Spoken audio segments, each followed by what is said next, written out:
Hey guys, I'm Saintvicious, and I want to talk to you guys about econ management in TFT.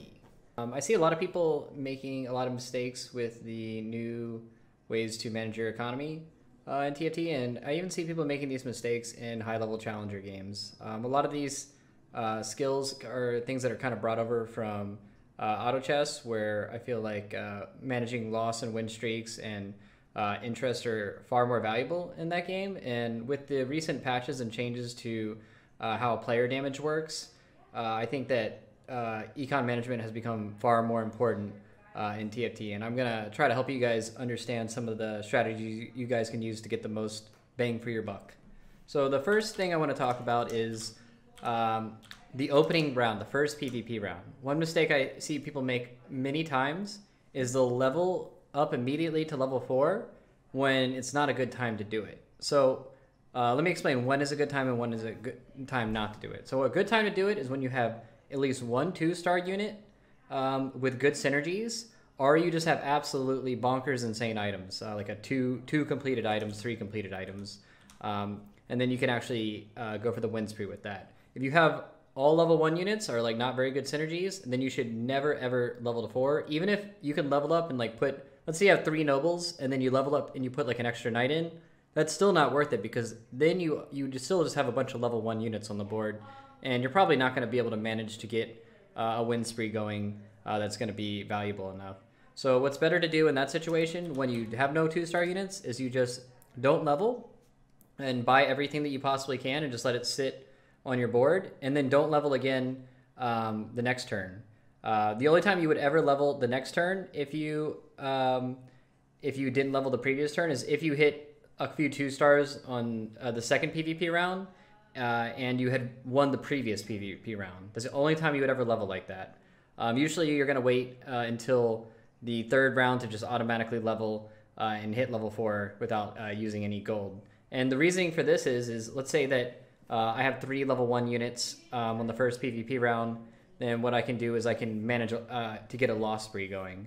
And just to explain like how valuable a loss spree is, let's say hypothetically that you loss spreed all the way from the first PvP round all the way to the second carousel. What that's going to mean is that right before Krugs, you're going to start getting +2 gold for each loss. And then on the rounds after Krugs, you're actually going to be getting +2 then +3 gold. So think about how much extra gold that you're generating during that time. And also you get carousel priority on both the first carousel and the second carousel. So there's a lot to be gained from that. And at worst, even if you like completely just hard lose every single round all the way to the second carousel, you will be at the lowest amount. You'll be like at the mid-50s health as long as you're like managing your team well.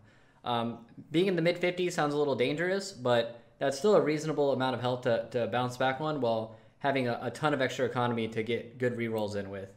Okay, so let's talk about the second time that you're going to start thinking about when to level up. So the second time is right before the first carousel. There's a few things that you can do with your economy. First thing you can do is, let's say that you're not going to be able to hit 10 gold. Like let's say you have an expensive board, or you have just too many things that are like possibly sitting on your bench that you might want to get the hits off of. What you'll do is you'll do what's called pre-leveling, where let's say you have like 6 gold total and you can't get the 10 gold. You'll just hit the XP button one time, and what that'll do is that'll make you level up immediately going into the round right after carousel. So what's the benefit of that? The benefit of that is that on that round going into the after carousel, you'll have a higher level on that natural roll, which means that you will have a better chance of getting 3, 4, 5, or 3 and 4 cost units and 2 cost units. So it's gonna just allow you to have like a slightly better chance. Like you could even hit like a Draven or something like that going into that natural roll. Like you could hit a good 4 cost unit, which could really snowball you out of control. So let's say that you are able to hit that 10 gold. Then what you're gonna do is you're just gonna obviously sell most of the bench that you have, like kind of trim it down a little bit and try to hit 10 gold before that first carousel, so you can get that 1 gold worth of interest. The next time you're going to be thinking about economy is going to be the round right after carousel. So let's say hypothetically that you've been lose streaking all the way from the beginning, for the first 3 rounds. You just have the hard three loss streak, right? Depending on how strong you feel you are going into the round after carousel, you can choose to not level up and basically not level up until after Krugs. The benefit of that is that usually you can hit 20 gold coming out of the first carousel, which is going to be giving you 2 gold worth of interest. And then also you're going to be getting 1 and then eventually 2 gold worth of interest in the rounds after the first carousel. And then, of course, what we talked about previously, you can keep that loss streak all the way to the second carousel and just make buku cash off of that and then just snowball that. And then the next time you're going to think about leveling after that would be the round after Krugs. And this is a round that I see a lot of people mess up on. They'll just they'll pretty much dump all their gold to hit level 6 and reroll down to 0 when they don't actually need to do this. So let's talk about like when is a good time to do this and when is not a good time to do this. There's two times when you would not level. If you feel that you're healthy enough to, like, let's say that you were win streaking all the way until the round before Krugs and you have like 90 health, but your win streak is gone, right?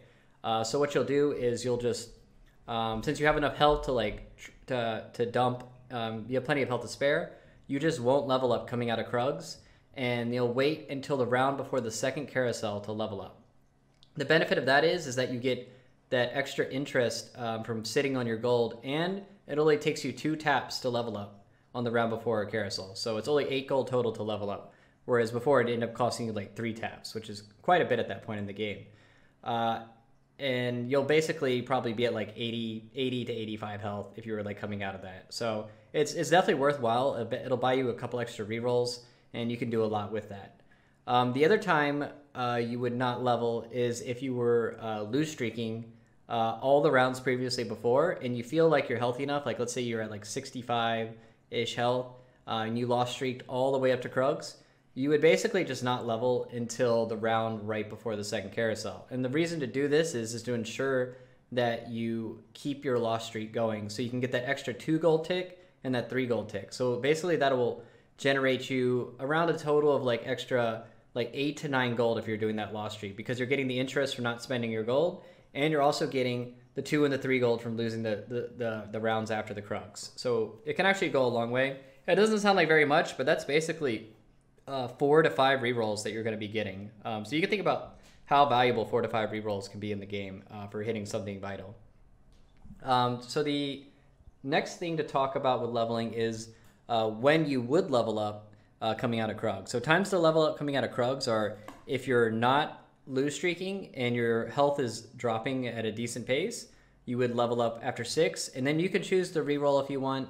Usually I won't reroll if I level like that after Krugs. And then the other time when I would level up coming out of Krugs is if I've just been win streaking the entire time. Like I have a very powerful army. I have like a good, +4, +5 win streak going on. I'll always level up coming out of Krugs, and I might even reroll a little bit too, just to make sure that I can keep that win streak going, because probably at that point you're at +2 and then eventually +3 gold for each win. So you want to hang on to that. And then one more thing to talk about with the economy is some you can just take some cheeky stuff with hitting level 7 right before Wolves. So to explain that, basically the natural tendencies of most people is to level to 7 right after Wolves. And then everybody rerolls and dumps all their gold down to 0 gold to try to hit their 4 cost units like Draven, Jinx, all that nonsense. So if everybody's rerolling at that exact same time, then that means that everyone is fighting for that same pool of units, right? So what you can do to kind of like go around that is let's say that we chose not to level until the round before carousel, right? And I'm level 6 with probably like 30 or 40 gold. I can be really greedy if I want, if I feel like I'm healthy enough, and I can wait 1 or 2 rounds right after I leveled up. So that'd be like the round right after carousel or 2 rounds after carousel, depending on your health. And then I'll level to 7 on that round, and I'll roll all the way down to 0 gold. So the benefit of that is that I am getting less overall rerolls because I'm missing out on 2 rounds of interest. But the value of that is that I'm not fighting everyone for that pool of units, because most people are not going to have hit 5-star unit or 5 cost units or 4 cost units at that point.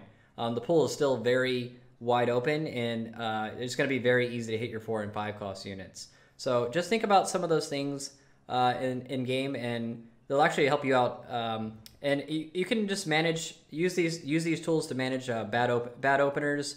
One item starts, full gold starts, just things like that. So just keep that in mind. So starting with one item is not the worst thing in the world, and just learn to manage lose streaks and know when to level up, and it'll increase your chances of winning astronomically.